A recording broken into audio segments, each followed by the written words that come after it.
दोस्तों आज मैं आपको derivative of inverse trigonometric function कराने जा रहा हूँ। ये क्लास 12 के लिए बहुत ही इम्पोर्टेंट टॉपिक है। साथ में आपने अगर इन्वर्स ट्रिग्नोमेट्रिक फंक्शन जो क्लास 12 को अच्छे से पढ़ रखा है तो इसको आप बड़े आसानी से समझ पाएंगे। तो सबसे पहले इन्वर्स ट्रिग्नोमेट्रिक फंक्शन में इन्वर्स जो होता है वो कैसे निकालते हैं। तो ये इन्वर्स ट्रिग्नोमेट्रिक फंक्शन जो आपने पढ़ा होगा क्लास 12 का, उसमें आपको पता होगा कि हम लोग ट्रिग्नोमेट्रिक फंक्शन का इन्वर्स कैसे लिखते हैं।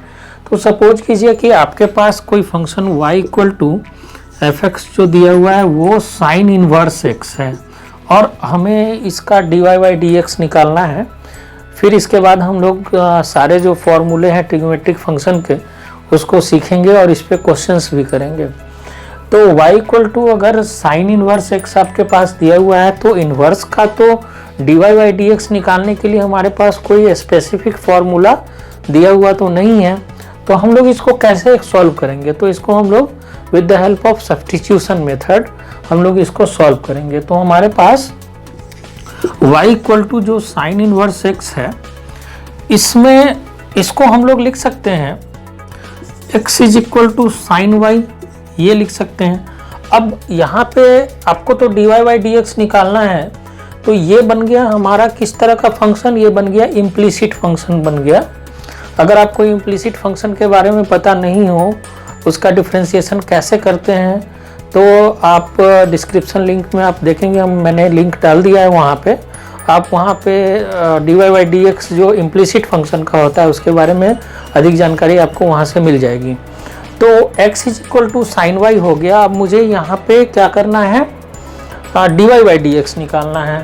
तो आप क्या करेंगे, x का डिफरेंशिएशन तो हमें पता है कि ये 1 है और जो साइन y है इसका डिफरेंशिएशन क्या होता है, ये कॉस y होता है और y का डिफरेंशिएशन क्या हो गया, ये dy बाई डी एक्स हो गया। तो इसका मतलब जो dy बाई डी एक्स हो गया वो हमारे पास 1 अपॉन कॉस y आ गया।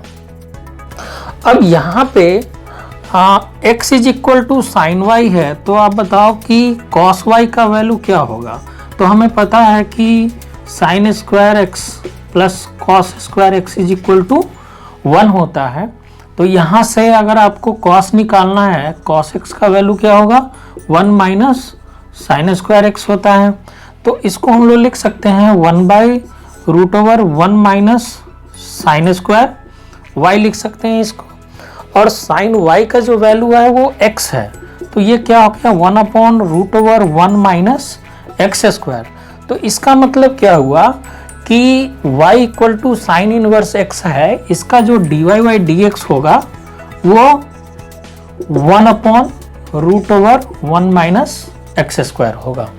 दोस्तों अब मैं आपको y equal to tan inverse x का डिफरेंशिएशन बताने जा रहा हूँ कि इसको कैसे हम लोग सॉल्व करते हैं।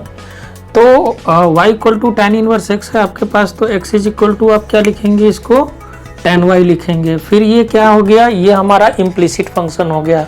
इसका जो dy बाई डी एक्स लिखेंगे तो वो कैसे लिखेंगे, तो हमें पता है कि x का डिफरेंशिएशन 1 होता है, tan y का डिफरेंशिएशन क्या होता है, सेक स्क्वायर y हो गया, और इस y का क्या हो गया, ये हो गया dy अपॉन डी एक्स हो गया। तो यहाँ से dy अपॉन डी एक्स का वैल्यू क्या हो गया, 1 बाई सेक स्क्वायर y आ गया। अब हमें पता है कि sec square y equal to क्या होता है, 1 प्लस tan स्क्वायर y होता है। आप लोग को पता होगा कि sec square x minus tan square x का वैल्यू क्या होता है, 1 के बराबर होता है। तो यहाँ से sec square x is equal to हम लोग क्या लिखेंगे, sec square x is equal to 1 plus tan square x इसको लिखेंगे। तो यहाँ पे 1 प्लस tan स्क्वायर y आ गया आपके पास।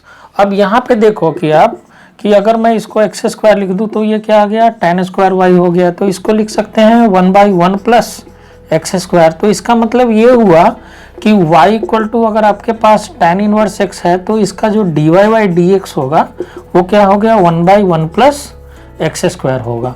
तो इसी तरीके से आप बाकी भी जो इन्वर्स ट्रिग्नोमेट्रिक फंक्शन है उसका dy बाई डी एक्स निकाल सकते हैं। अब मैं आपको इसके ऊपर कुछ क्वेश्चंस करके दिखाऊंगा, साथ में जितने जो फॉर्मूले रेस्ट बच गए, जैसे कि कॉस इनवर्स x है। तो कॉस इनवर्स x का dy बाई डी एक्स हम लोग क्या लिखते हैं, तो होता है वो -1/√1 माइनस एक्स स्क्वायर होता है। इसी तरीके से अगर आपको कॉट इनवर्स एक्स का है तो -1/1 प्लस एक्स स्क्वायर यूज करेंगे। सेक इनवर्स एक्स का जो dy/dx होता है ये वो 1/x स्क्वायर -1 होता है, और जो कॉसेक इनवर्स एक्स है इसका जो dy/dx होगा वो -1/x स्क्वायर -1 होगा। तो दोस्तों हम लोगों ने देखा कि इन्वर्स ट्रिग्नोमेट्रिक फंक्शन का dy/dx कैसे निकालते हैं, और इसके जितने भी फॉर्मूले हैं इसके बारे में मैंने आपको बताया है।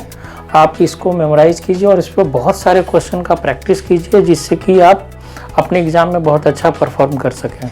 दोस्तों अब मैं आपको कुछ डिफरेंशिएशन इन्वर्स ट्रिग्नोमेट्रिक फंक्शन से रिलेटेड बताने जा रहा हूँ। आप इसको ध्यान से देखिए, क्योंकि जितने भी इन्वर्स ट्रिग्नोमेट्रिक फंक्शन के जो क्वेश्चंस होते हैं ना, वो इनडायरेक्टली कहीं ना कहीं ट्रिग्नोमेट्रिक के जो फॉर्मूले हैं जो कि आपने पढ़ रखा है, जैसे sin square x plus cos square x is equal to 1, या फिर 1 minus tan square theta upon 1 plus tan square theta के जो फॉर्मूले हैं, जिसका कि डायरेक्टली आप सब्स्टिट्यूट करके यूज कीजिएगा और आप बहुत ही आसानी से इसके डिफ्रेंशिएशन को कर पाइएगा। तो जैसा कि हमारे पास एक जो पहला क्वेश्चन है, y इक्वल टू, अगर सपोज कीजिए कि ये कॉस इनवर्स है 4x³ माइनस 3x दिया हुआ है। अब मुझे इसका dy/dx निकालना है। तो हम लोग सबसे पहले क्या करेंगे, इसमें एक छोटा सा सब्स्टिट्यूशन करते हैं। ये छोटा सा सब्स्टिट्यूशन मैं इसलिए कर रहा हूँ कि इसको करने से ये एक्सप्रेशन बहुत ही छोटा हो जाएगा, और आपने जो कॉस इनवर्स एक्स का जो डिफ्रेंशिएशन पढ़ा है -1/√1 माइनस एक्स स्क्वायर, वो इस फॉर्म पे आ जाएगा अगर आप वो सब्स्टिट्यूशन यहाँ पे करते हैं। तो सपोज कीजिए कि मैं अगर यहाँ पे x इज इक्वल टू, अगर मैंने cos थीटा अगर सपोज कर लिया, तो ये एक्सप्रेशन क्या हो जाएगा, y equal to cos inverse 4 cos³ theta minus 3 cos theta. अब आपको याद होगा कि 4 cos³ theta minus 3 cos theta किसका फॉर्मूला होता है, तो आपको पता है कि ये जो फॉर्मूला होता है ये cos 3 थीटा का फॉर्मूला होता है। तो इसका मतलब ये क्या हो गया, y equal to cos inverse cos 3 theta हो गया, और यहाँ से y इक्वल टू क्या आ गया हमारे पास 3 थीटा आ गया। अब यहाँ y इक्वल टू 3 थीटा का वैल्यू अगर हम लोग यहाँ से लिखे तो थीटा इक्वल टू क्या होगा, ये cos इनवर्स x हो जाएगा। तो यहाँ पे मैंने लिख दिया इसको cos इनवर्स x। अब आप इसका dy/dx अगर लिखेंगे तो ये क्या होगा, 3 इंटू कॉस इनवर्स एक्स का क्या होता है -1/√1 minus x square, that is equal to -3/√1 minus x square. तो ये जो एक्सप्रेशन आपके पास दिया हुआ है, ये बड़े आसानी से आप इसका dy/dx निकाल सकते हैं, यदि आपको यहाँ पे जो एक्सप्रेशन दिया हुआ है उसका सब्स्टिट्यूशन, राइट सब्स्टिट्यूशन अगर आपको पता हो तो।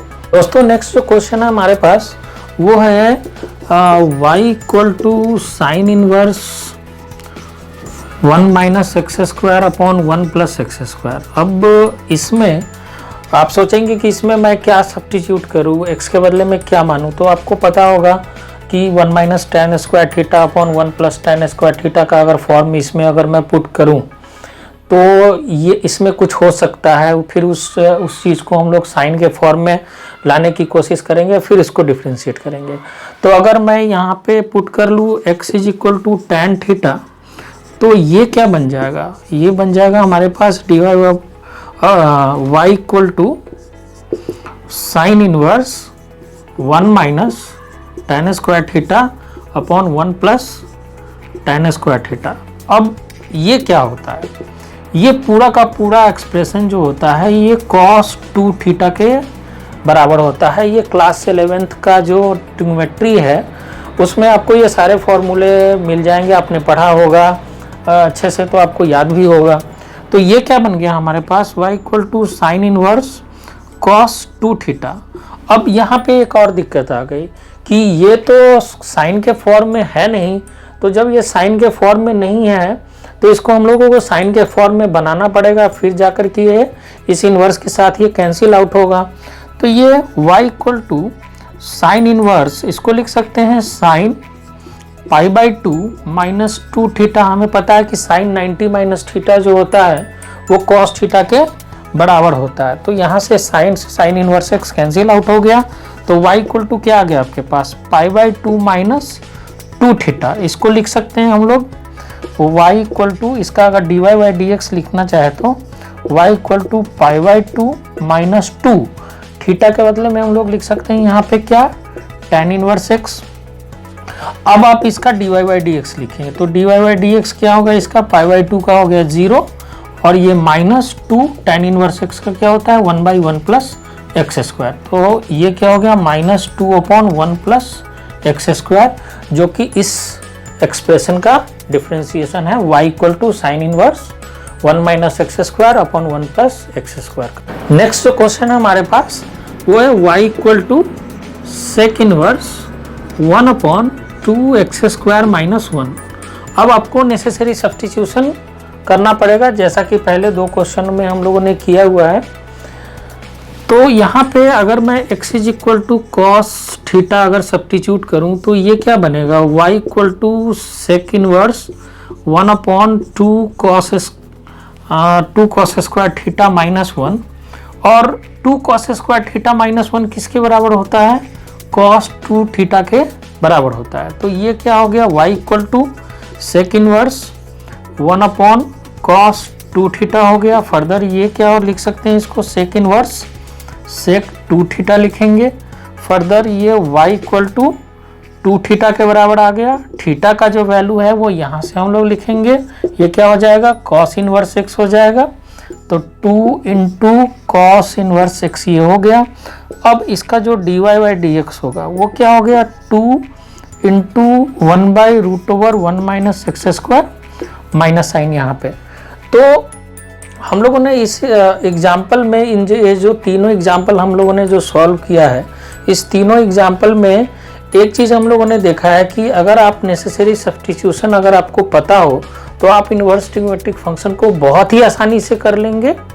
तो आप क्लास 11th का जो कुछ फॉर्मूला है, जो आइडेंटिटी है, जो आपको बताया गया है ट्रिग्नोमेट्री के अंदर, उसको भी आप याद कीजिए। और साथ में जो इन्वर्स ट्रिग्नोमेट्रिक फंक्शन का जो डिफरेंशिएशन है, जो रूल है, आप उसको भी फॉलो कीजिए। इस तरीके से आप अगर तैयारी करेंगे तो आप अच्छे से dy/dx जो इन्वर्स ट्रिग्नोमेट्रिक फंक्शन का है वो निकाल पाएंगे।